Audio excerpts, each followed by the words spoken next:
In the beginning, it started off in the beginning of 2018. There were discussions a few months before that, and then government issued a consultation document within the industry with its intentions to create a legal and regulatory framework around blockchain and virtual financial assets. In June, mid-2018, the discussion started in Parliament. So there were discussions with the members of Parliament and the opposition, both in government and opposition, on the legislation. The process is that it goes through 3 readings. So there were 3 readings of the 3 legislative acts, and then they were approved by Parliament a few months after, and it became effective on the 1st of November. Intrinsically, there are 3 acts. Within the framework, there is the Malta Digital Information Authority Act, which is an act which gave rise to the setting up of a digital innovation authority. So it's an authority that would regulate this business. The second act is the Technology Providers Act. Clearly, one of the concerns in this sector is the importance or the absence of regulation governing operators in this space.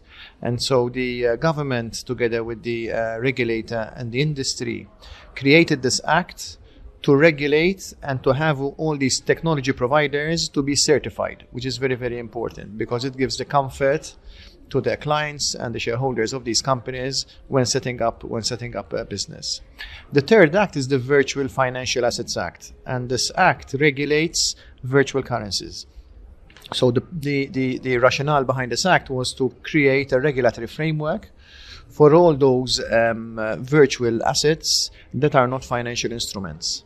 The regulator designed a test, we call it the financial instrument test, which allows the authority and the client to decipher between what is a financial instrument and falls under mainstream regulation and what is a virtual asset and falls under this Virtual Financial Assets Act. You know, if you look back, this framework was created in a record time. The government, together with the regulator and the industry, were very, very agile to put together this framework together, which in itself has attracted to Malta literally thousands of operators that wanted to explore the opportunities that this framework, which is the first of its kind, has presented to operators in the marketplace. But again, it was a very fast process. So, we felt the need to be very quick in the market because the sector has been so far unregulated, and it is still unregulated, like in some markets, even here in Korea. And we felt that the serious operators want to be properly regulated. And so we sort of wanted to move very fast, very agile to put this framework together. And in a very short time frame, less than 12 months, the framework was enacted by Parliament, and it's de facto in operation today. The response from business operators was significant. In fact, last November, there were 2 big conferences around blockchain and virtual financial assets, and there were thousands of operators. I mean, in the conference at the end of November, there were about 8,500 delegates from all over the world, from Korea as well. We had operators from other Asian countries, from China, from Hong Kong, from Singapore, from the US, from Europe as well. Because clearly it was something new on the market, that you have a regulatory framework for this new sector, relatively new sector, let's put it this way, because Bitcoin has been now in the market for 10 years. But it's clear that this sector has gained traction in these last couple of years. And so the interest was very, very strong and very varied, very diverse. I mean, we had operators that want to set up exchanges for cryptocurrencies. We had operators that wish to issue ICOs or STOs on the market. We had service providers that wanted to provide wallet arrangements for clients.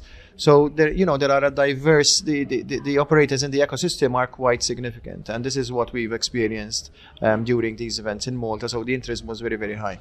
Look, I mean, in Malta we have 2 big political parties. We have the Labour Party and the Nationalist Party. The Labour Party is currently in government and has been so for the last 5-6 years. despite having two big political parties, I can tell you that their political manifestos are very convergent with each other. So the fact that we enjoy unanimity in Parliament on legislation and regulation which supports the development of our economy is seen very positively by international operators.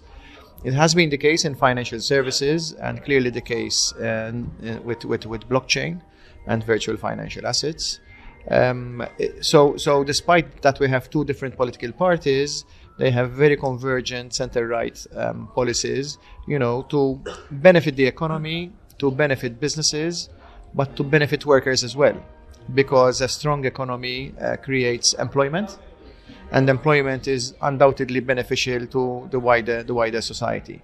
So this is, the fact that we have political, economic and social stability in Malta is seen very, very positively by foreign investors that are looking for a jurisdiction from where to run their business.